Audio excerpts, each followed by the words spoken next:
In the final lesson plan, basically we can change all the settings, the aperture setting, the shutter speed setting,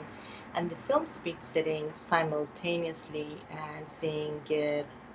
preview, the preview of the image in the manipulated image window. So this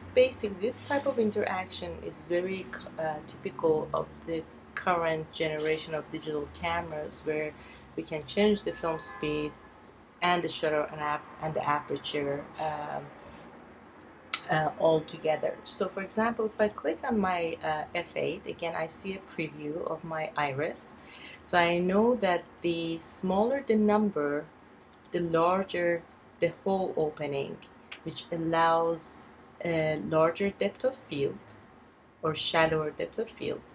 And I automatically know that the smaller the hole, which is indicated by the larger f-stop number, basically allows less light in. And for me to be able to compensate for that, I have to choose a smaller shutter speed number. And again, once I do that, you can kind of see based on the settings that I have, which is ISO 200 at 1/5 of a second at f16, I get a much deeper depth of field.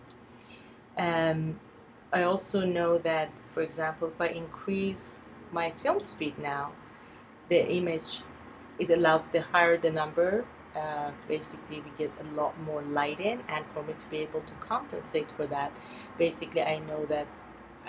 either if I could have gone higher than f16, a lot of cameras go to f32 and f64, I would have done that, or simultaneously I could have come here and maybe choose a smaller shutter speed setting. And again, as you can see, because I have my film speed, as I increase this film speed, again, like I said, we can see the image gets a lot grainier. Because the higher film speed produces more noise, so we want to be careful with that as well when we're if you have to use a higher film speed, you probably wouldn't want to go over 1600. And so this interaction, this direct interaction with being able to manipulate all the settings simultaneously, would really allow a better understanding of how these settings interplay with light and interact with light. So again, just by looking at what the settings I have here, I know if I want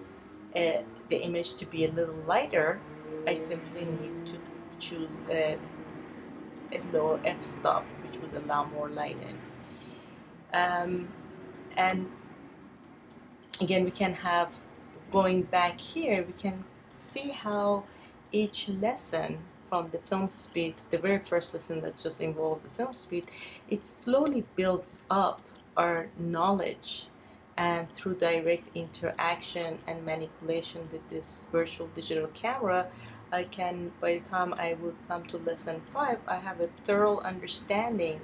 of how the film speed and shutter speed and aperture setting can affect the image, so that I could produce a